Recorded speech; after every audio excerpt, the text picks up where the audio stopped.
I miss everything that's been going on. I don't know if you caught it, but Coach Cooley's a coach for life. The Dan York State of Mind program is brought to you in part by Lookout Rhode Island and Takeo Comfort Solutions. Which is an interesting concept. You know, there's an imbalance. When a coach has a lot of power and authority, it feels like he or she can own a school. And in some ways, it's kind of what goes on. But to give you a real perspective from somebody who really knows what he's talking about when it comes to all this stuff, Kevin McNamara from the Providence Journal, the beat writer, of course, for the Providence Friars, and does so much more. I'm honored to have him as my guest tonight, so do not go anywhere. We'll get into that. In the meantime, thanks for tuning in. Lots to do. Let's go to the rundown and take a look at what's happening. And she is, and you know what? You'd hate to see a governorship go down in a $5 million flame because it's such a small pittance compared to her responsibility, but holy moly. It's all about this, the logo that's underwhelming Rhode Island right now, and the logo that she is defending, as the headline reads right here. This governor who's running two tracks, one a national track and one a local track. The local track is somewhat nonchalant. The national track seems to be her priority, and it's beginning to show by the work that she is doing. I'll remind you that yesterday I talked to Carl Wadenston, a member of the Commerce Corporation board, who after seeing the logo himself, after being underwhelmed by it, after listening to all the feedback, not just on talk radio, but all over planet Rhode Island, had the audacity to suggest that we regroup. You learn from your mistakes, and you know that I'm always tuned into learning from the mistakes, and that would be my next thing as a board member, to ask for that opportunity, to see things before they become prime time. Well, he's not getting any satisfaction quite yet, although the clock is still running on this saga. Gina Raimondo continues to double down on a defiant defense of this process. She did with Eyewitness News yesterday. But for me, the logo isn't as important as the whole campaign. You know, I know there's some controversy now around the mistake that was made, and we have to correct the mistake, but let's not lose sight of the big picture. This is a campaign. This is a marketing campaign to put Rhode Island on the map. Really, the important thing is let's judge the campaign on its results. Do we have more tourists? Do we have more hospitality spend? Do we have more jobs in the hospitality industry? Is the hotel tax going up? Those are the accountability results that I'm going to be looking at. Yeah, but she won't tell us what those metrics are, you know, and that's important to measure success. But what she really doesn't understand and continues to bungle is this concept that the logo and the slogan just don't matter as much. They're almost incidental now that people don't like it. The logo and the slogan are foundational to the campaign. They are inseparable. One is not anything without the other. And so I asked the governor to regroup. Could somebody pull her aside and say, Governor, all you got to do is shut this logo thing down. Okay, it's a kick in the pants. It's a $400,000 loss, but we've lost money before, 38 Studio. And say, okay, we're going to find a new way to get this thing done before you start spilling another $3.5–4 million on things that nobody will get. Platform and digital audio and digital advertising and all that kind of stuff, blah, blah, blah, blah, blah, seem to be really fancy. But if content, which is king, is awful, so is the whole program. And she needs to get her attitude in line. You know, far be it from me to talk to the governor or about the governor like this, but she is dysfunctional, she is defensive, she's defiant, and although she's not in totality, this week, she's pretty dumb. Fix it. The mistake she was talking about is the video debacle. And this is, you know, this is the Iceland building that ended up in the Rhode Island only video program, which is somewhere in this whole marketing concept, but I can't figure it out because the name of this video is We Are Rhode Island, hashtag We Are Rhode Island, which has nothing to do with cooler and warmer. And this is kind of a We Are Rhode Island, so it's an intra-Rhode Island concept. In other words, let's feel better about each other in our own locker room. This particular local vendor purposely put this video together and put that 2 seconds inside, and when the Raimondo administration asked, is that building in Rhode Island? They said, yeah. Then it went public, and people said, that building's not in Rhode Island, and they said, oh, got us. Which means they should pay a financial penalty for the $20,000 contract that they were reportedly paid. The marketing guru for Commerce Corporation was on with Gene on WPRO this morning. I think that's quite frankly, I haven't figured out exactly what to do with them in terms of the money, but I don't think there's any possible scenario by which somebody is paid the full amount. I mean, we're not going to get the $400,000 back because that's a cooperative effort with the state and the vendor, but this one sends a bad message if we just take it in the pants, so to speak. Let's move on here. I don't want to miss the idea that the Ed Commissioner had a pretty profound message last night. Headline on his presentation to the General Assembly: he wants to empower more teachers, and specifically, he wants to empower more principals to make autonomous decisions about curriculum and the way things go. I think that is a fascinating concept. The idea is to give those neighborhood schools, our teachers and principals, more authority to make decisions that directly affect their students. Things like teaching materials, the school day, and personnel. That's great. Now listen, there's a section in the Journal, you should read it today, that kind of lists what an empowerment school would be. He estimates that there will be 8 to 10 schools in Rhode Island in the near future that will choose to be empowerment schools. What's an empowerment school? Well, it's not a charter school. It's a regular old public school that decides it'll work on Saturdays, do extra time, and it requires a 2/3 vote from the school teachers union to make that decision. And so I wonder, does anybody want to place any bets on the over-under on 8 to 10 schools? Because I'm betting the under. That's not because I'm a negative knee bum. That's because I've been watching these guys for a long time. I hope they surprise me. I got the under. What do you got? This guy continues to dig himself a hole. This is unbelievable. Headline after headline after headline after headline. What? That just requires what? Next one. Huh? By the way, Donald, does anybody tell you that you get 70% problems with the female electorate out there right now? Here's the latest on this guy who just, you don't know how big the hole is yet because it doesn't show in the polls, but it's coming. It's the latest demonstration of how little Donald has thought about any of the serious issues facing this country. Of course, women shouldn't be punished. I think probably Donald Trump will figure out a way to say that he didn't say it or he was misquoted or whatever. Ted Cruz and John Kasich both criticized Donald Trump for saying women seeking abortions should be punished if the procedure was made illegal. The answer is that there has to be some form of punishment. For the woman? Yeah, there has to be some form. 10 cents, 10 years, I don't what? know. That I don't know. During a heated televised exchange on MSNBC, Trump appeared uncomfortable discussing abortion and fumbled over questions about its criminalization. I am pro-life, yes. What is ban? How do you ban abortion? How do you actually do it? Well, you'll go back to a position like they had where people will perhaps go to illegal places, but you have to ban it. Groups opposed to abortion rights immediately denounced Trump, saying, "We have never advocated in any context for the punishment of women," and calling the comments completely out of touch with the pro-life movement. Within hours, Trump's campaign reversed course, issuing a statement that the doctor would be held legally responsible, not the woman, and insisting Trump's position has not changed. Would President Trump ban partial birth abortion? Well, look, I am pro-choice in every respect. But Trump's former stance in favor of abortion rights has been something Cruz and allies have been trying to highlight, unsuccessfully until now. Cruz is leading Trump by 10 points ahead of next Tuesday's Wisconsin primary, but among women, the gap grows even larger. The numbers were good. The numbers aren't as good with women as they were. But nobody respects women more than I do. The superlatives aren't flying anymore. Wisconsin is beginning to show. I mean, who wants to get behind Ted Cruz, really, and see what the numbers look like? Guess what? This is going to be the beginning of the end. I've been telling you it's coming.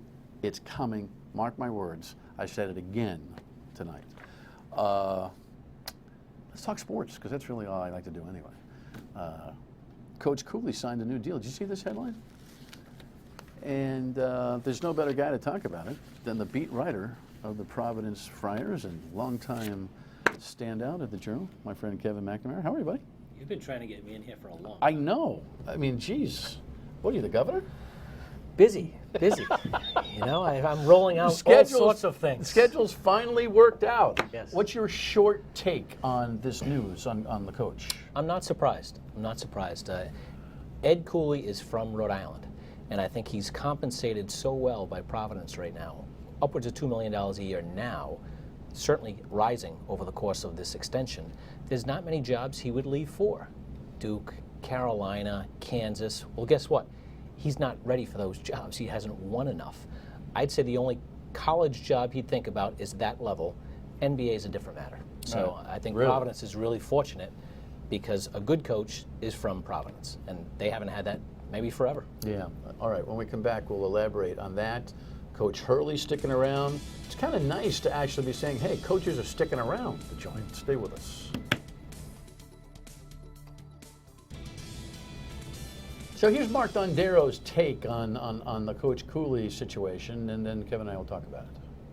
The Providence Friars announced an extension for head basketball coach Ed Cooley on Wednesday, and selfishly, here at Eyewitness Sports, we love it because the outstanding sound bites will continue. Grown up saying, I wish one day that I could play for Providence. I wish one day that I can be on the Civic Center court back when it was the Civic Center. Now it's called the Dunk, the Mighty Dunk, our crib. And one of the primary reasons for the new deal and what was referred to as a lifetime extension is because other schools wanted Ed Cooley at their crib. I get phone calls from agents and other people talking about Ed, sure, and Ed gets them as well, and that's a distraction. I think if student athletes that he's recruiting are thinking that perhaps he's going to leave, then that hurts us. And Ed really wanted to be here, so it was a commitment on the college's part to keep him here. You know, everybody speculating that this is they think this is a stepping stone job. I look this as a destination job. And this kind of agreement makes it all but certain that one day Ed Cooley will end up on the wall with these guys right here. Oh, it'll definitely be there. If you think of what he's done over the last 5 years, it's unprecedented. Ed will be one of the most transformational coaches in the history of Providence College and fall in line with this great gentleman behind us, including Joe Mulaney. So this is a special day in Friartown, and we're really blessed to have Ed as our head coach for a long time. Interesting stuff. You know, Kev, the balance of power, if you will, between a prominent head basketball coach at a major university like PC and the university itself is a fascinating dynamic, isn't it? I like to say that there's a 10-year rule. If you can last more than 10 years at one school, you're really good. You've won big time. The fans still like you after 10 years, and as you know, fans can be a little fickle. Your AD likes you, is probably in place for a long time, and your president likes you. If you look around the country, there's not many 10-year guys. Now, Ed's only in his fifth. Obviously, this contract extension, although they haven't said how long it is certainly for 5 years plus. So I guess we'll see if he has a 10-year itch. Well, he had a deal till 2021. So you think this is 2026-ish? I think this is 10 years out. Okay. They are a private institution, so they don't have to disclose. No one's going to be closer to the real truth than you in getting this kind of stuff. Are you privy to this on an off-the-record basis? Do you have a real feel for what this is? I mean, how do you navigate that role you have to play to tell everybody what's really going on? Yeah, the years are always fluid. I think I'll be able to get that over time. We don't need it now. I know it's at least 10. Okay. I know that. Northward of a couple million a year? Oh, well, they do have to disclose it on their 990. The last 990 that came out was 2 years ago, and he was making, I believe it was 1.5. Okay. So obviously, these guys, they jump up every year. And if you have success, like Ed Cooley's had success, he's easily close to 2 now, and I think over the course of 10 years, we could be talking north of 3, which that's the market. And well, we'll talk about that in a second. Yeah. Success is defined as what? The show, NCAA tournament, right? Yeah, I think at Providence, they want to, getting to the NCAA tournament is a big deal at Providence. So that's A. Obviously, they won a game in the tournament for the first time since 1997 this year, so that's another step. So in 5 years from now, just getting to the NCAA tournament is not going to be good enough. But that's progress. But if there are multiple appearances, even with first-round get-outs, it's so hard to get to the tournament that he'll be continually reviewed as a success story. Yes, but if I asked you 5 years from now if Ed Cooley's been in the tournament 4 more times, so 8 out of 10 years, and won 1 NCAA tournament game, there would be a huge blemish on his resume in the eyes of the fans. Now, I think Providence College would still be more than happy to go to the NCAA tournament every year, but I think people would say we want more. And again, that's a good problem to have because you are winning and getting to the show. All this dough for coaches, scholarships for the kids, no doubt. There's a value there. But the bigger it gets for the coaches, the more imbalanced it feels for the average fan looking at it. Or do they care? Well, I think fans care because at Providence, they're paying big money for tickets. You know, the best seats are costing a lot of money. The floor seats are $1,000. I mean, they're good, big money. That said, you pay the big money and you expect to win. They've won. You know, these Providence fans have been thirsting for the NCAA tournament for a while. They've made it 3 years in a row. They finally won a game in the tournament. It's like nirvana. But again, you keep raising the bar with success. And again, good problem to have. You know, you have NBA players now. You know, it looks like Chris Dunn will be a first-round pick. They haven't had that in a long time. Right. Just keeps raising the bar. Speaking of NBA, does Bentel go? I think he comes back, but let's get one thing straight. Every kid wants to go. Every kid. No matter if you're a freshman, one and done, a junior, a senior, they're at college to go to the NBA. Now, some of them have no chance to go to the NBA. Ben Bentel has a good chance. I don't know if he's better off going this year or next, but right now he's not a first-round pick, so he certainly should come back to school. When you're in the middle of all this, reporting nightly, night in, night out, it's your profession.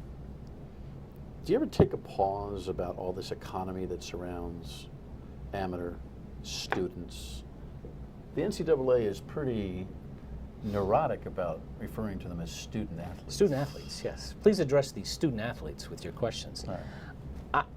I went to Syracuse, so I saw some big-time college basketball. Sure. Certainly saw some big-time college football.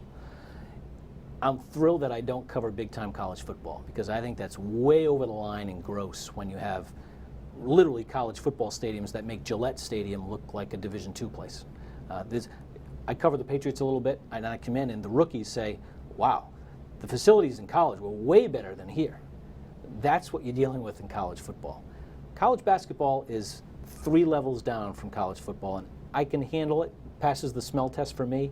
College football does not. All right, when we come back, there's another story in Kingston. URI, a guy named Hurley. Stay with us.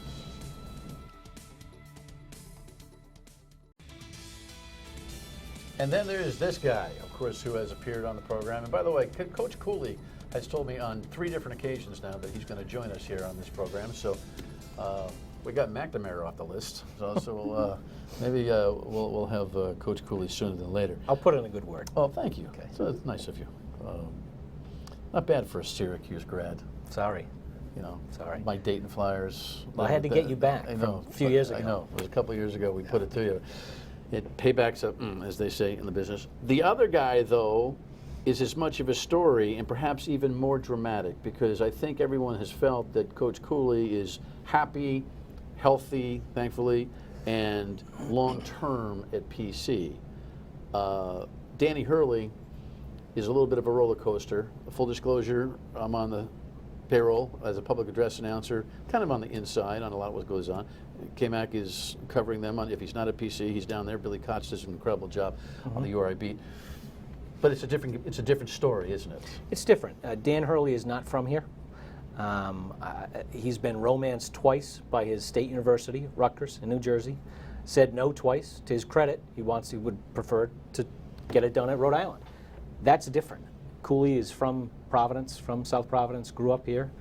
Hurley did not. And also, Rhode Island does not pay at $2 million. So there's a lot of jobs that Dan Hurley could jump to and double or triple his money. Well, he's getting close to a guarantee of 7 figures. I understand through my reading, you probably have more insight on this, that he was looking at about a 7-year guarantee at Rutgers for maybe close to a couple $1 million. So his judgment, and I hope to talk to him soon and bring him on so he can kind of lay it out for us. His judgment was that would be a bottom of the Big Ten challenge where maybe he doesn't see the tournament for another 4 or 5 or 6 years. Sure. Yet he could have gone home, brought his dad on the bench, caught all sorts of it. It could have been a real incredible thing. The report is that the kids got to him and that the mission statement has yet been unfilled with the bad breaks this year. And where do you think where do you think the truth really lies in all of that? More A than B. I think Rutgers is one of the worst jobs in the country. They will never win at a top-level Big Ten position. Just think about who's in the league. Indiana, Michigan, Ohio State, Wisconsin. it doesn't end. I mean, it's one of the top 2 or 3 conferences in the country, and Rutgers is by far the worst job in the league. They need everything. Rhode Island has better infrastructure right now than New Jersey, except New Jersey is filled with talent, is filled with... But New Jersey was promising all sorts of new facilities and this and that and the other thing, right? And he could have retired there and gone to the beach and just been the Jersey guy that he is. And lost for the first 4 years. You and I both know Dan. That wouldn't fly. That would be very difficult for him to go through. We've seen what he's done in 4 years in Rhode Island, and he's won here. He's had winning seasons, and yet he wears it on his sleeve how difficult it's been for him. How long does he stay? He has to win first. To go to a type of job that Win means the tournament, blah, blah, blah. Win means the tournament, get in the tournament. I'll be honest with you, Pittsburgh came open in the last week. I thought he would be perfect for Pittsburgh. They hired Kevin Stallings, who left Vanderbilt to go to Pittsburgh. I think that is the type of job that Dan would go to. Eastern base, Pittsburgh still in the East, although it's in the ACC, a place where you could get New York, New Jersey kids to go to. Pittsburgh, I think, is a better job than Rhode Island. URI fans were really excited about the prospects this year, injuries, and I think a little bit of, and I say this respectfully to the coach, and he and I will hopefully end up talking about it, maybe a little bit too much drama about the loss of their #1 player, E.C. Matthews, early on. But they managed their way out of it. More injuries, more just kind of the one of the can you believe it type of seasons. But do you think URI fans are going to be on par with the success of PC that we're going to have next winter, next season is going to be one of those rock'em sock'em where both institutions are really putting it on? Well, I think if you asked me who has the better chance to have a good season next year in an NCAA tournament level season, it's Rhode Island. I mean, Providence loses a lot, Chris Dunn, maybe Ben Bentel.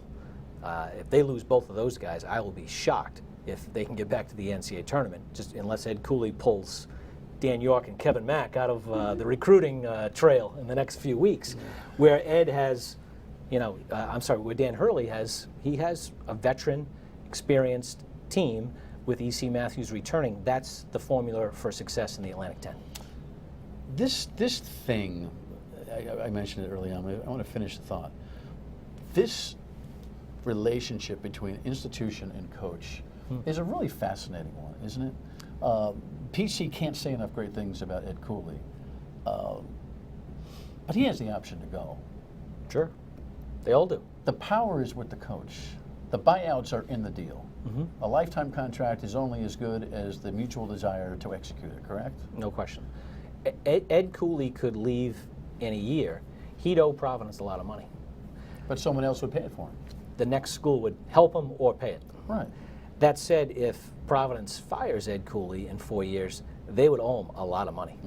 So they're locked. So it's definitely, the coach holds all the keys. Chances 1 out of 10 that Danny Hurley gets that kind of a deal here, or he wins a couple and goes and says thank you very much, and we say thank you very much. That's a tough call. That really is. I hope he sticks around. I hope he sticks around too. Rhode Island's North Jersey anyway. It's the same thing. He's made recruiting gains where he's started to get those New York, New Jersey kids to say, it's not a bad place. Give it a shot. Good to see you. See you. Be such a stranger. Okay. I'm really busy, Dan. I'm really busy. Final word when we come back. Stay with us. Fun to have K-Mac in and talk about the prospects for next year. We like to dabble a little sports, so we also like to laugh a little bit. When we come back tomorrow night, the newest inductee in the Rhode Island Comedy Hall of Fame, Ace Aceto, will join us. I'll see you on the radio tomorrow at noon on WPRO. Good night.